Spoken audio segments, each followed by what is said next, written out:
also Crystal as the panel moderator. And I would like to ask you to put your mic on mute, except for the panelists, of course, so we can hear them. If you have any questions, please leave them in the chat. So later after the discussion, they will be answered to. And I would like to inform you that this session is recorded, and I hope you enjoy it. And now I'll leave it to Crystal. Hi, everybody, and thank you for being here. I want to start the discussion with the notion that tech companies know you better than your best friends. With that being said, I think I would like you guys all to introduce yourselves, because some of you already know each other, but some of you don't. So I think it's very good for future collaborations for everybody to get to know each other a little bit more before we start. So I'm going to start with me. I'm Crystal. I'm a data professional at the Do Good Only company. And I'm very interested in ethics and machine learning and how this is all affecting our society. And that's the reason for this panel. So that being said, I would like to go further to Caroline. Caroline, could you introduce yourself? Thanks, Crystal. I'm Caroline Williams. I'm the founder of the Do Good Only company. And as far as I'm concerned, data and ethics go hand in hand. You can't have one without the other. And that's where we go from our perspective from the very beginning. So I'm glad to be part of this. I think maybe I'm overrepresented on this subject, but I will look forward. I'm very much looking forward to the conversation. Okay, Anna. Hi, I'm Anne-Marie Corless. I'm an ICT professional. I've been working in ICT for 30 odd years, and from programmer to design to everything, all different roles. And I've really, during the last year, I've really set my mind to thinking about the ethical situation that we're dealing with as builders of technology, using your data and respecting your data. And really from the ground level, my experience of what it is and some ideas of what we can do. Okay, Alessandro. Hi, I'm Alessandro Bonaita. I'm an analytics professional. In particular, I work in the Generali Group, so an Italian-based insurance company, but with a multinational landscape. And I'm a group head of data science. I'm in particular interested in the ethics of AI and the ethics of data, since I think this is a hot topic. And in particular, I'm interested in how to make this topic, let me say, appealing for bigger companies in order to introduce ethical framework in their process. Okay. I try to get people with different views on the panel. Not as easy as you would think, but maybe in the future. Okay. So my first question to all of you is, what do you think is the problem right now in the tech industry, and why do you think we have that problem? So we'll start with Anna. Let me hear what Anna has to say. I think in the tech industry, it's not yet considered in the people who are on a day-to-day basis building these systems. The real concern, I don't think has hit properly with the people who are building not just AI, but all kinds of decision-making technologies and ones that, you know, for social media, you contacting somebody. I think the realization of that it's important for us to be able to control the way our data is used. And I don't think that's recognized, maybe because they don't want to. Or they're just too busy with business as usual to make profit on that. So it's a bit of an inconvenience. That I can agree on, I think. Alessandro? I agree with Anna because independently from specific technical topics, I think that in this moment what is missing in most of big techs and also other traditional sectors is a culture of of the need of an ethical approach in the development of tech-driven solutions. So I always do an example. In this moment, more or less, if you work in a company and you have to deal with the personal data, at least in Europe, you know more or less what the GDPR says. And this level of awareness about the future risk of technologies and of improper use of data must become something that it's a business as usual for people working in all the companies, not only in big tech. And I think this level of culture of awareness, it's what is missing in this moment. Okay, Caroline? I think all of these are things I would absolutely agree with, and I think that there's some additional things that are missing. Number one, our laws, as a rule, are way behind technology. So you have on one hand of the spectrum, you have companies who are developing, innovating, putting their products in markets, generating enormous user bases, and you don't stand in their way, right? It's sort of seen like, well, that's company X or that's company Y, and off they go, and fantastic, that's the next big thing that's going to save humanity, or what have you. And as our civil society institutions are not ready to deal with it. I mean, they are, like, whether it's online bullying or using of data, the laws and the things that the contracts that we have with each other as citizens and organizations are way behind the technology. So, and the technology firms aren't necessarily interested in speeding up the laws. They are interested in speeding up the digital adoption of their tools, and increasing their market share, but not necessarily in actually increasing the amount of regulation that comes around them. I think that's a big part, because it means that half of we're not ready to address the big challenges around ethics because we don't understand what the technology does, which plays into the second point, is that I think that there is a general lack of knowledge. There's a lack of knowledge in organizations, in users, in everyday things that they're not aware of what data means and what can be put together from it. If you're only in this field and you're in this bubble because you work with data every day, or you know what it means, then you're perpetuating that. And there's a large scale lack of understanding because it's not accessible, because people don't understand, what does this mean? What does protecting my data mean? They're presented with a privacy policy that's 70 pages long and written in language that you need a law degree to understand. So I think it's a combination. It's fundamentally, what's at the core of everything is transparency, and Okay, making all of these things more transparent. okay. With that being said, why do you think that ethical design is a key factor in trying to mitigate this?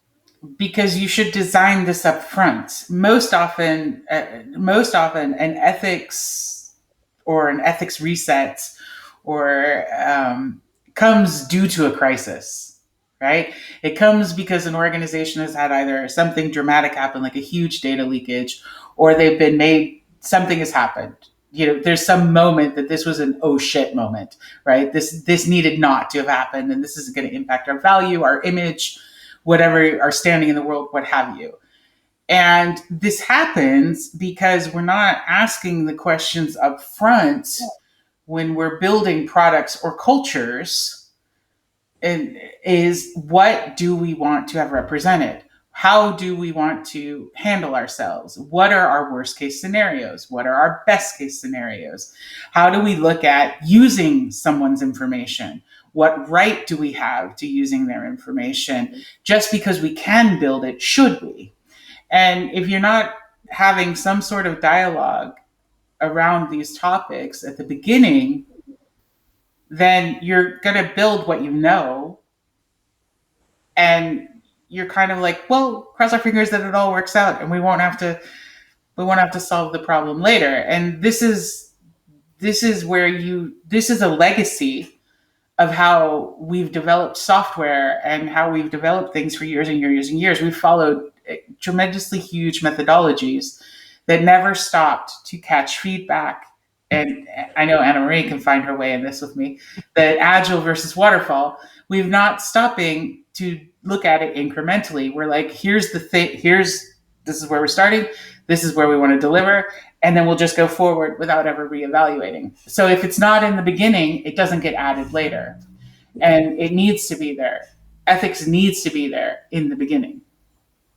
You can't bolt it on afterwards, because then it's just, okay. I agree, Caroline. I think with Agile, you mentioned it's actually become less of a design upfront, less of those discussions, less opportunity to have a discussion of many things within design, not just ethics. And I think that is also, for me as a builder of systems, is that the opportunities to have these discussions are becoming less and less because we are speeding our development.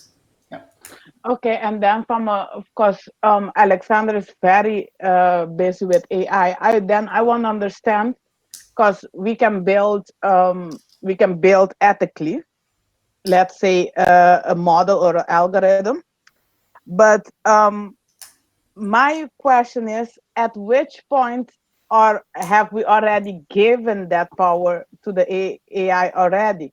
Because with a problem such as a black box problem, there's still room for ethical mishaps to seep in, because we still don't know how the algorithm comes to a conclusion. So if we try, because I've seen it sometimes, you try to build something, you didn't have the intention to build it with bias in them, but we all have biases nevertheless. And if we program an AI to do something and we put our bias in it, it will just make it bigger. It's just gonna magnify it. And we still don't know how to fix it because we don't know how it comes to its result.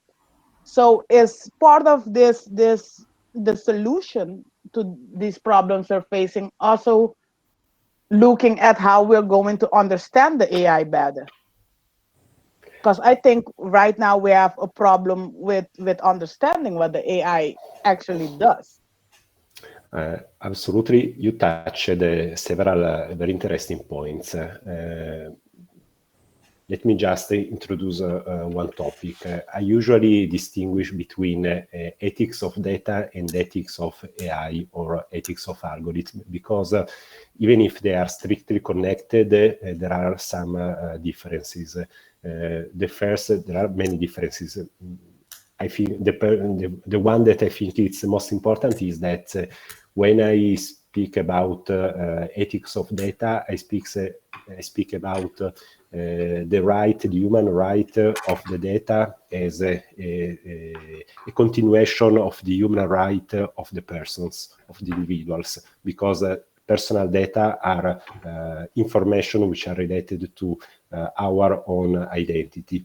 When I talk about ethics of AI, I talk of something that is strictly related on data, because AI it's based on data, but it's, let me say, from an ontological point of view, it's a little different from the data, because the algorithm has a sort of life in itself. So it can evolve. In particular, the most advanced algorithms can learn automatically, and they can learn from the environment, from the data that you give to them, the biased data that sometimes you give to them. So there are some challenges which are a little different. And the main topic about AI ethics, from my point of view, is to put in place all the effort to try to minimize the risk of having an unethical algorithm since the beginning. I'm not sure, also reading the academic papers about this topic, I'm not sure that we will be never able to eliminate every kind of risk from this kind of algorithm, but for sure you have to put in place all the actions that are needed, that are possible to minimize this risk.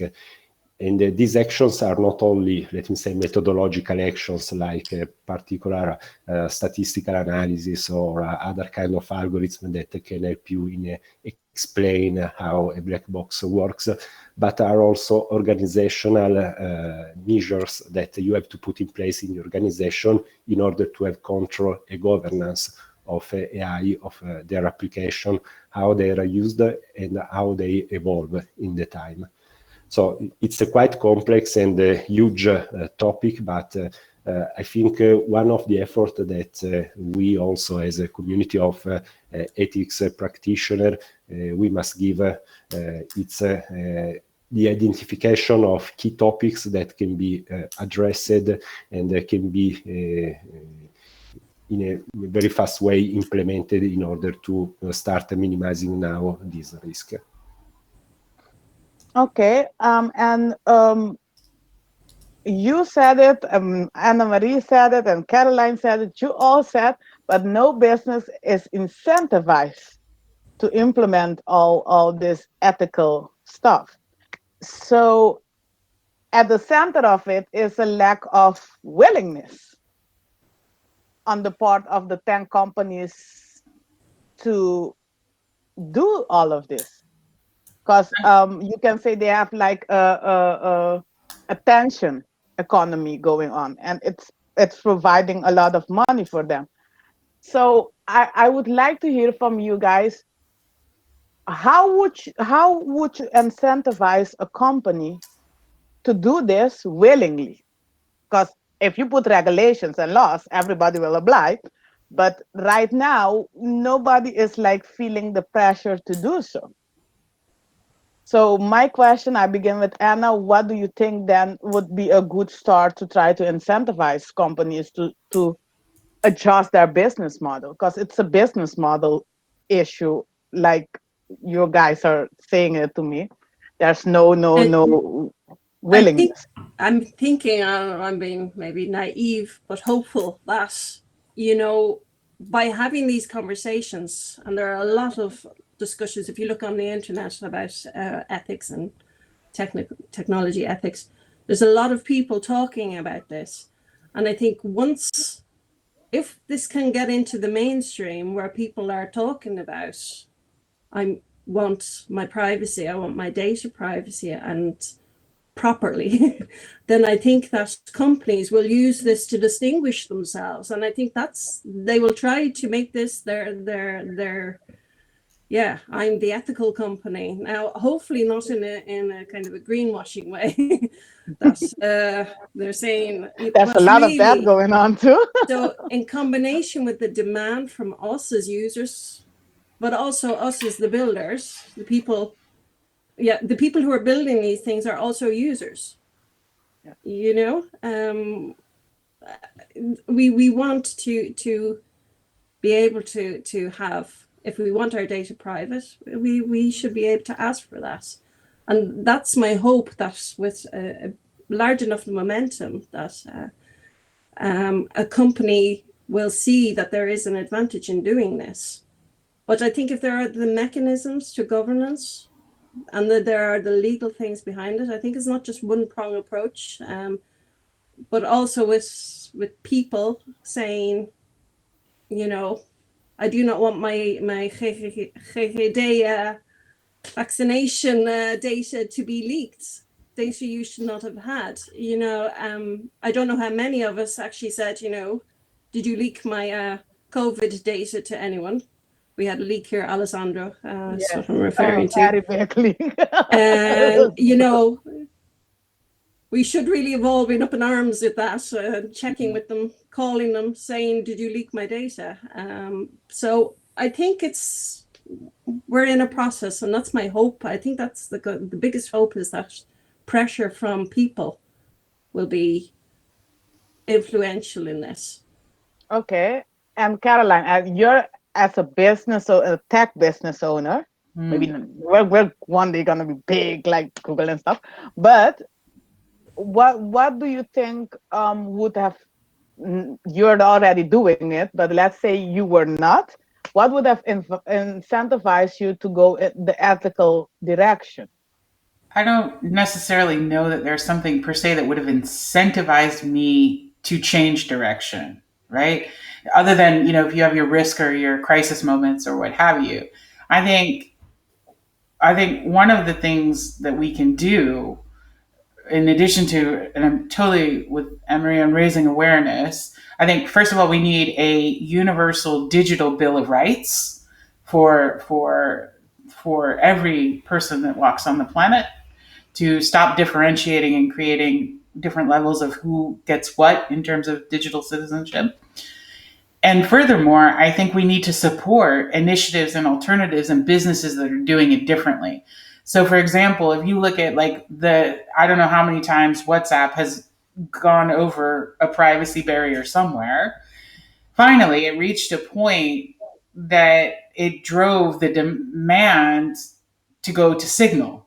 And I hope people are in other programs, and I hope people are going to support the Signal Foundation and not just use it for free, but actually donate or pay monthly if they can, to support it.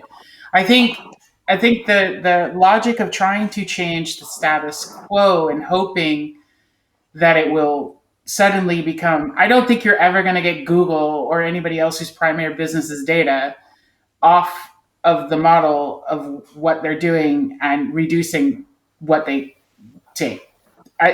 It's gotten so large.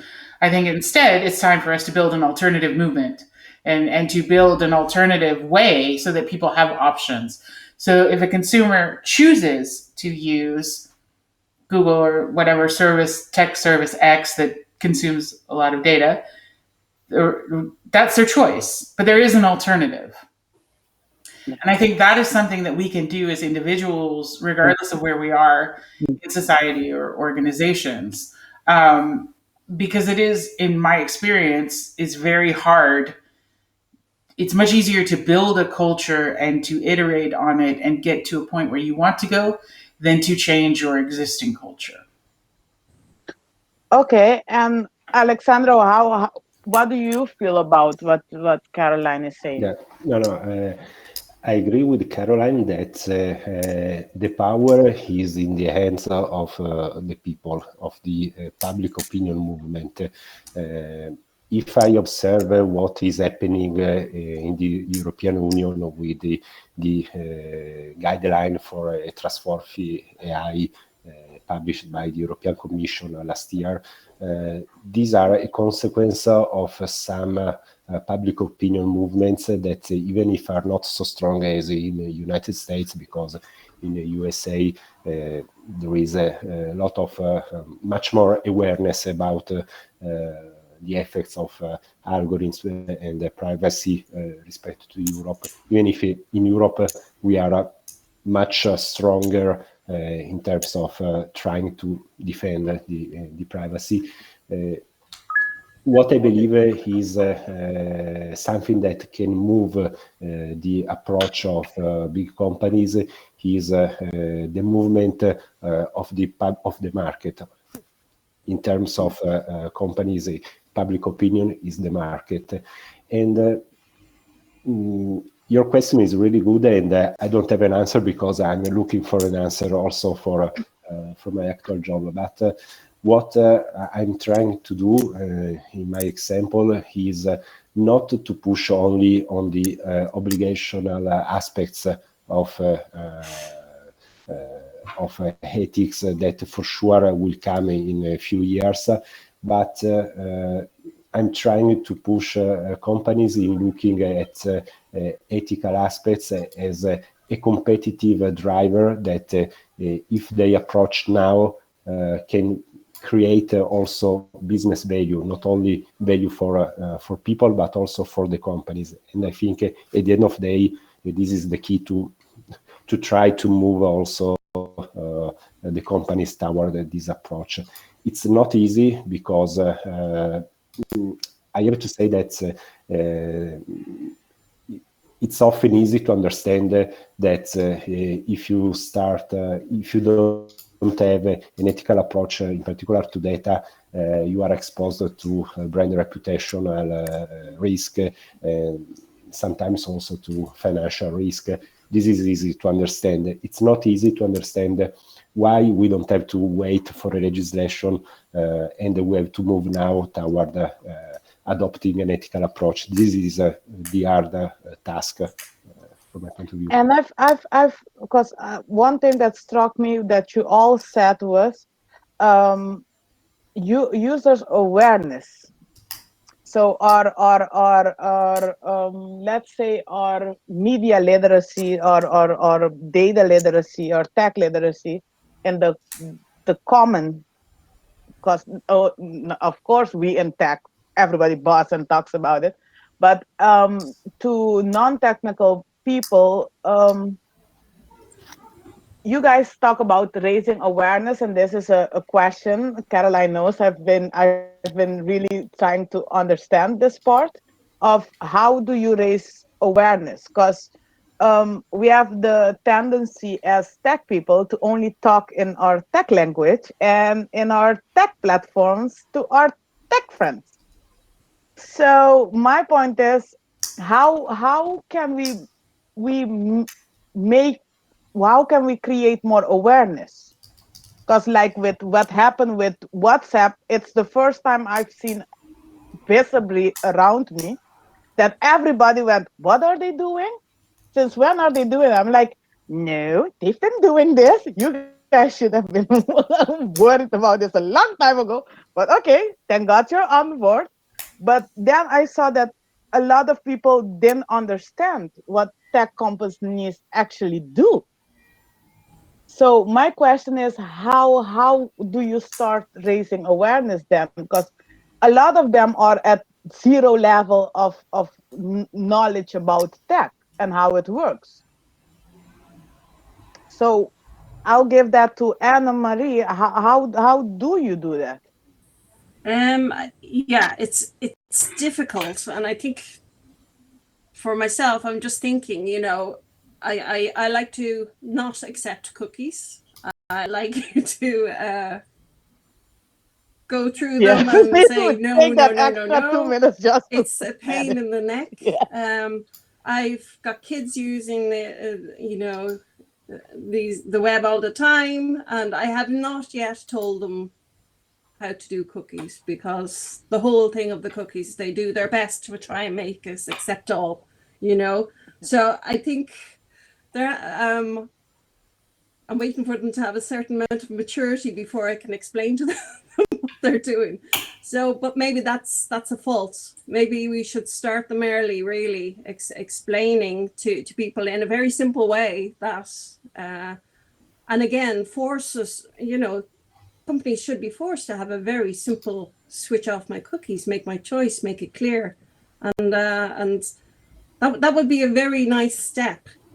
They're purposely trying to bamboozle us. I'm simply taking the cookie example, and it's unfair. And I think if we could just simply say reject everything, then we have a start. And that's just one example. Building it up the way where companies are really saying you have a choice. You have a choice. You pay €1 and then you don't have it, and really make that simple for the users. Then I'm not going to abuse your data. I'm not going to give it to anyone. That's something that we can build up some trust on, So that's my idea. I think it's very difficult, but we need to kind of dumb it down to give people a choice.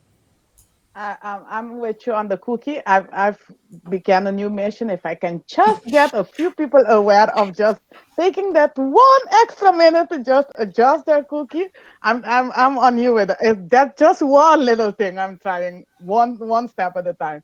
But from Caroline, how do we raise awareness? Why are we failing to raise this awareness? Well, we anytime you fail to raise awareness, one of the things you have to look at is where is the access. So there's so many and it's the same whether it's tech education in a formal sense, who learns skills or who learns to understand how to work with what's in the black box, or who learns to understand how to protect themselves on social media. It goes down to access. And if you want your citizenry, your society to be aware, then you have to be creating this knowledge, making this knowledge accessible at young ages, at ages in the teenage years, to people who are working, to people who are older, to working parents, to people who have difficulty with the language. It's about accessibility, and including making it. There's a big debate over in the Dutch political system of how digitally skilled the politicians are, so it's like it's multiple levels of access, and it's multiple at once. Instead of saying we're going to solve this problem only, if we just reach this group, it's collectively. And it also means for us individually, if we are in the tech community doing our part, even though everybody has had to work as the unpaid support desk for our relatives for stuff that we just, I don't even know how that works, but you assume because I work in tech, I can solve that for you. We also have to do our part to reach out outside of our space and make sure that we're sharing that knowledge. Give a talk to a community group, give a talk to a school, give a talk when you're helping somebody. Like today I was working on a project where I was working on proofreading, and it's information that's going to go to people who are coming out of incarceration and to reintegrate into society. But right in there, because it's written by well intentioned individuals, are all kinds of things that give up data privacy, that give up all of these things. And I was like going through with my red pen, and I'm like, no, that comes out, that comes out, that comes out. Because just because somebody has been in jail and serving a sentence does not mean that they don't have the same rights to privacy and everything else. It starts with being aware, and it starts with making sure that that information is made available all across society and not only focused on certain groups. Because without that, we won't get further. It goes back to the different layers of digital citizenship, right? There's the first class, the second class, and the third class, as it is right now, and we should all be equal. We should all have equal digital rights. If we choose But to give them up, that's different. But what I heard you and Anna say is a lot about education and starting early with them.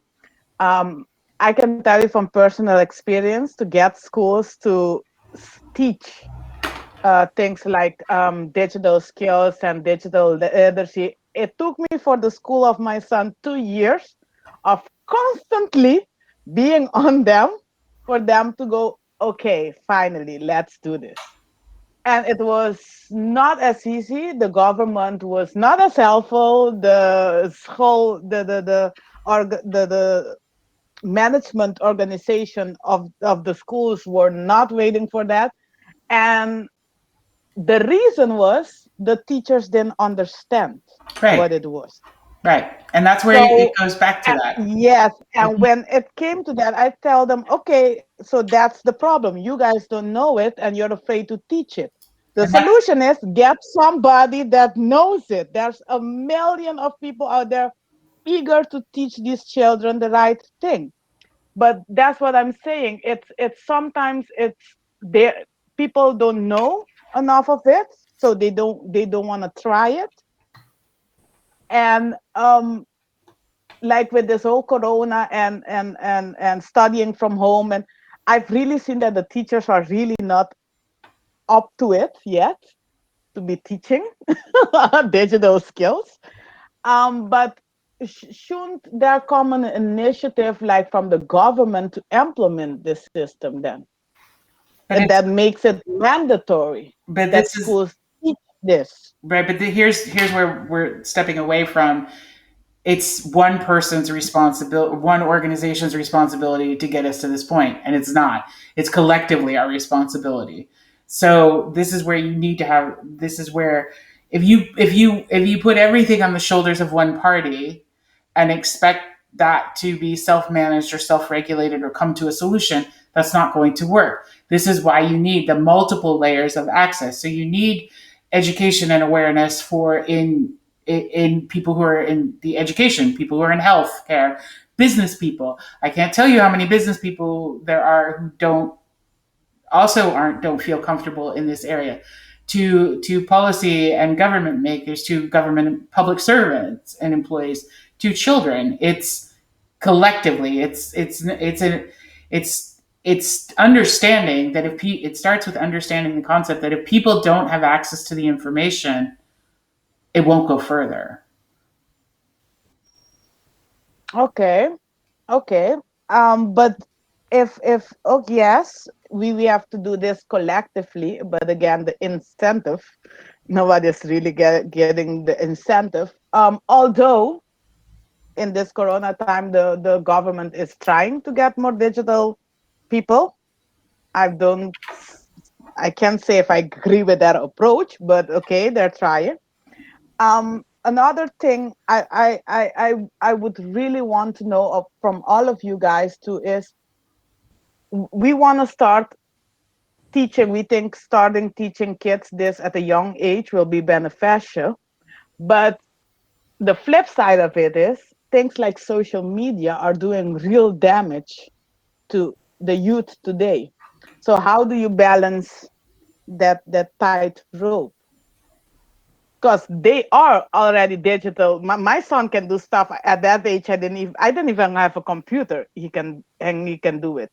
But um, I worry every time about too much exposure to all of this technology. Because psychologically, there are a lot of tricks and things, social media platforms or things like YouTube implement on advertisement wise that are like hacking our brains. And so my question is, how do we make sure then that the children don't fall further down this hole they're already in? Because depression among kids are skyrocketing. So I'll start with Alexandro on this one. I have a children, but it's 2 years old, so too young, still too Yeah, young to use mine social is 8, network. so he's just in that age, but I'm worried. Yeah, but personally, I think that independently from the fact that we are talking about social media or new technologies, I think that for every educational problem, we have to identify some, let me say, key principle. Just to do an example, we have to explain to the children, okay, this is an instrument, a tool. You can use this tool in a good way or in a bad way, and pay attention because this tool has some, let me say, tricks, but has everything. Has in the same way as you go with your bicycle, and it can be dangerous for you if you don't use it properly.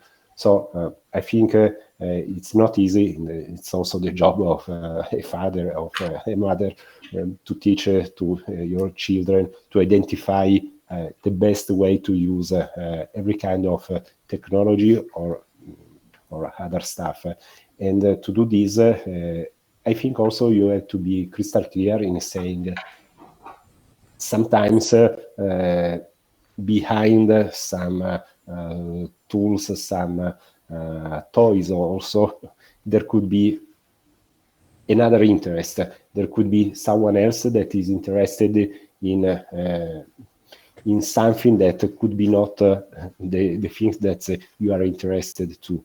So I think it's a good example on how to teach your children in growing up by developing a critical approach to the world and to be able to identify risk in every field, not only in one of social media or new technology.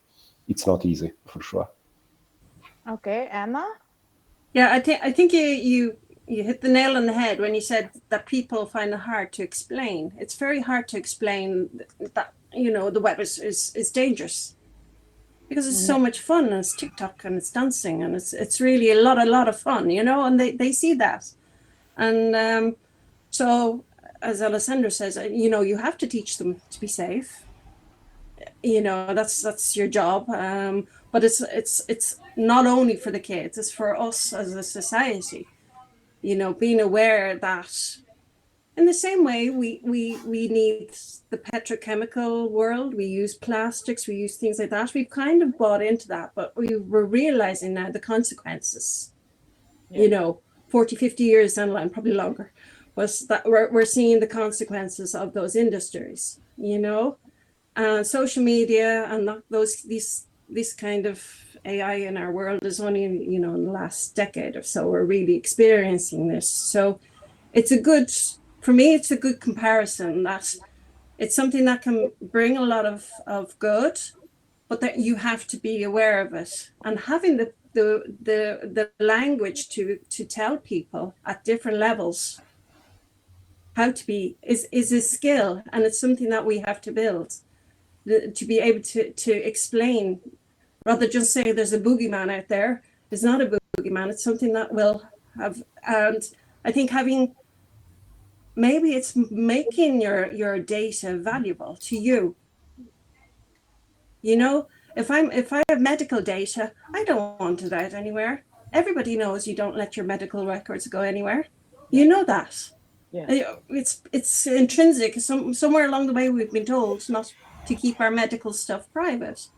So why in the same way should we not be thought it's precious, somebody can abuse it, be careful with it, and I think that's these are maybe better messages to give to just here, be careful with it is the first warning. The second warning then is in more detail. How exactly are you going to be careful with it? This is what you do with cookies. This is what you do when you sign up for an email list. This is what you do with the catfishers, and you don't give information out. So I think it's a really a lot of work to be done to explain this. Okay, Caroline? I think it really also boils down to representation. So I think part of the problem is the products that are being built by teams that don't include a diversity of experiences or concerns. They're not, maybe there aren't, for example, enough parents represented in their teams or in their user groups. So they don't even think about what are the dangers to a child or what are the dangers to somebody who is vulnerable in another format. So I think they're already, I believe that a lot of the products that we see in the market and the things that are built today and the models that exist today exist because they serve somebody or a group of somebody's very, very well.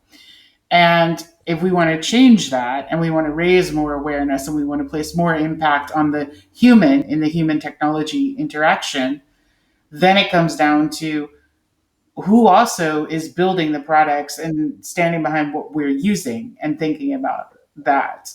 You see it when you see things that originally are seen as a niche market, right? Something for parents or for people over 50 or whatever. It often starts because somebody saw a problem that they or somebody close to them was not being served, right? In a way. And so they said, this is a problem that I want to tackle. This is a problem that I want to do something about. And then it stems from there. I think when we place a focus and an expectation that the people building products need to be more representative of who we are as societies across the world, we will make a lot of strides because we will change what's in the market. We will change the offerings. We will change what's available. And to me, that's something that is critical because I don't know about you, but I'm not particularly comfortable with somebody else making decisions on my behalf. And I'm certainly not necessarily comfortable with half the stuff that goes into decision science simply because I'm like, great, you're basing that on a data set that's coming in and a series of factors and going from there. But that's not me. That's not my sovereignty as an individual. And I think that is something where we come up against because right now so many of the things that we use are not inclusive. I can see that. I do agree with that a lot. But what I found by searching and all of that and trying to get all this information together is the common belief in the tech industry is AI is going to fix all this. We just need to build a good AI to fix all of this and we'll make it all go away. Yeah. I want to hear, to me, only AI is going to fix it. I don't buy into that like that because it's not the AI's fault. The AI didn't program itself, and the AI didn't set the goals. The AI didn't do none of it. So, and it lacks emotion. It lacks the touch of understanding certain things. So, to me, my opinion is I don't think AI alone can fix it. But I'm really curious on how you guys see it.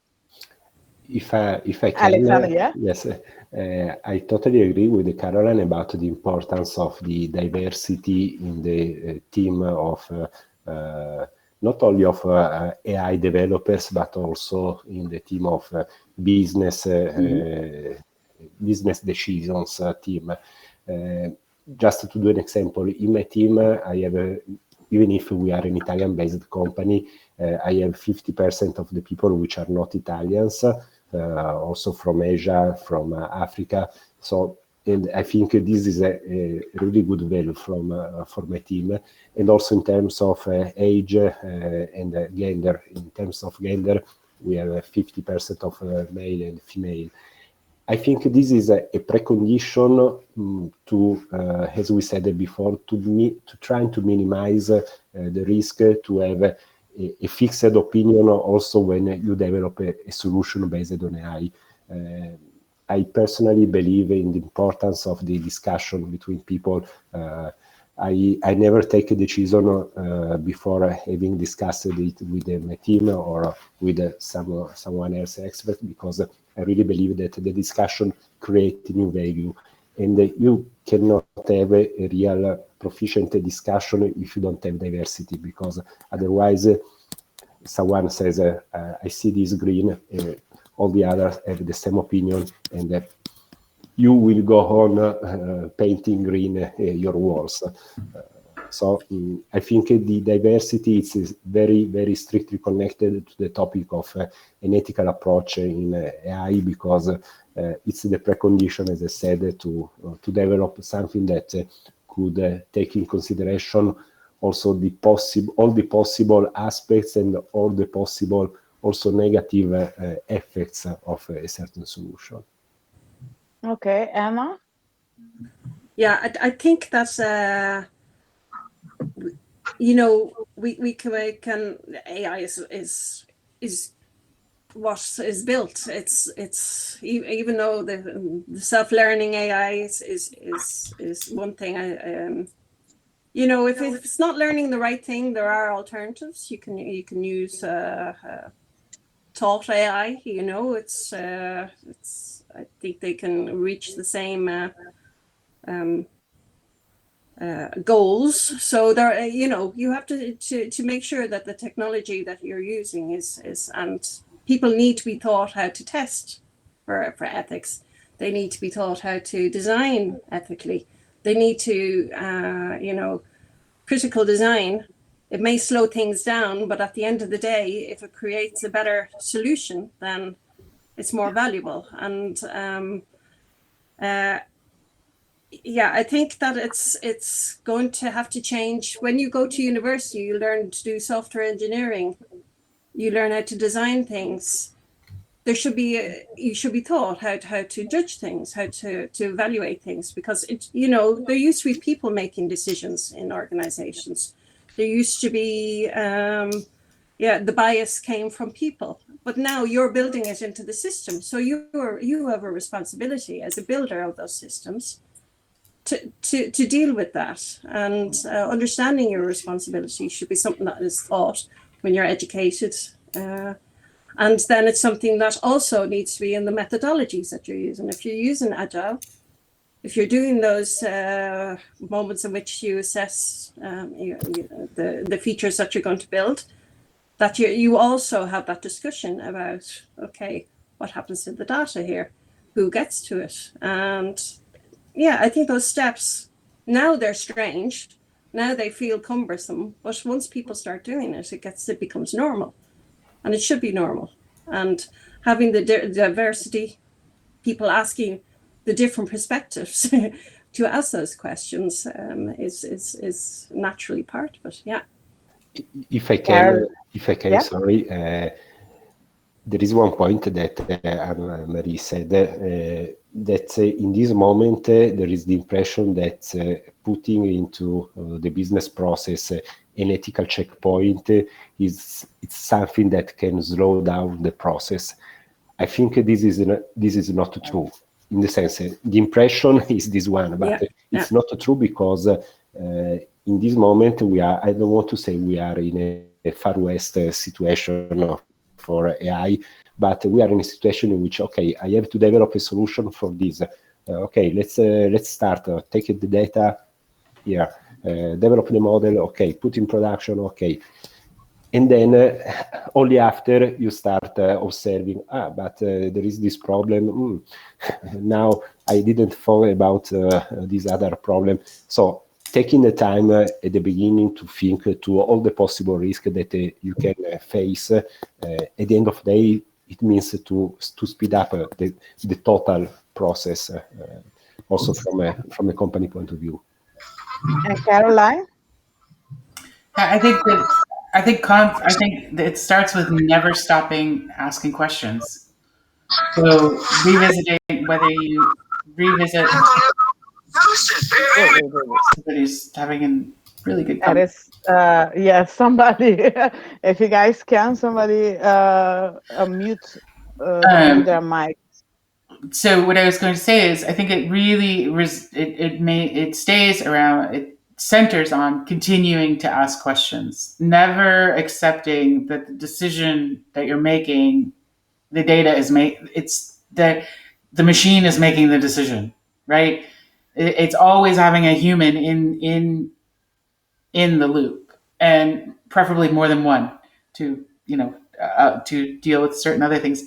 But it's constantly asking why and what next, and being curious and not standing still and saying, this is it, this is the absolute answer, we're not going any further, And I think if we continue to do that, we will also be introducing multiple moments in the life cycle of that particular product or tool or algorithm where we are re-examining the ethics of it, and we are aligning them with the situation that is at hand and the current moment, rather than saying, well, we did our review, and it's like the same thing with software development. If you say, well, we'll do the quality testing in the testing phase, and it's the responsibility of the testing team to make sure we deliver a quality product, you're missing the opportunity all throughout the whole development cycle that everyone is responsible for quality, right? So that comes into every moment of what you're building, and looks differently for a developer versus a tester versus a project manager, but everyone has a quality responsibility. It's the same thing with ethics, really. If you think about it, when we're building technology and working on these things, everybody involved in the process has part of the responsibility. And you only get there if you have the dialogue and you have the conversations Alessandro is referring to, where you are hashing out the ethical issues as the team that's going to be, or community that's going to be building something. That's, for me, that's, I'm not afraid of AI, right? I'm not afraid of technology. And I don't think we need to be. I think as long as we remember what is the human technology interaction and balance, and we build for that, then we're on our way to already changing what's existing. Okay, that was a good segue to my closing question to you guys. Is if you look at the whole tech industry and all this social media and all this all this technology going around, what concerns you more? What's your main concern right now in the tech industry? Because to me it's deepfakes. I'm so terrified of when that comes into real day-to-day, everybody can use it. I'm so scared of deepfake. It's beyond. So then I'm asking you, what's the number one concern you have right now? Caroline? Ignorance. Ignorance. Oh, that's a good one. Yes, I Yes, totally that's a agree, good Karen. one. I was saying the same thing, exactly. That's a good one. Yes. Anna? Um, maybe that we are so stuck with the big people, with the Facebooks and the Googles, that we don't have the alternatives. And I think that lack of alternatives at the moment is something that I think is stopping us from choosing differently. Okay. Alexandro? If I can add to the ignorance that Caroline said, I would add also the enthusiasm of people that doesn't know well what is AI, what are these kind of technology. Just to do an example, the usage of facial recognition used by police corps in the United States. Yes. This technology, it's a technology, so it can be used in a good way or in a bad way. The idea was to use it for a good purpose, but the ignorance and the enthusiasm, together with the enthusiasm of having such a technology, lead these actors to use the technology that wasn't ready, because you know that the rate of That particular one you're talking about has an 89% of percent accuracy, and the way he collected the data, I'm all against what was being done there. So the ignorance of not knowing what is the precision, the accuracy of this technology, and the enthusiasm of having something that you think could solve any kind of problem in this particular space for fighting the criminality. I think this combination of ignorance and enthusiasm, independently from the specific technology, it's a danger for every kind of new application of AI and technology in a broader space. Okay, and now I want to ask everybody that's joining us if they have any question for you guys. I would like to hear them. Does anybody have a question or insight or something they want to share? You can unmute yourself and just ask the question. No, nobody? No, if there's no questions, then I did it rightly on time. We're on time, and I would thank you all for your input and your insight and letting me poke your brains because that's really interesting. And when I decide to do another discussion panel, I'll keep you all in mind. Thank you. Thank you for the Okay? conversation. Thank you. I Thanks, enjoyed it. Yes. Crystal. Enjoyed Yes. us. Thank you. Thank you. Okay. Thank you all.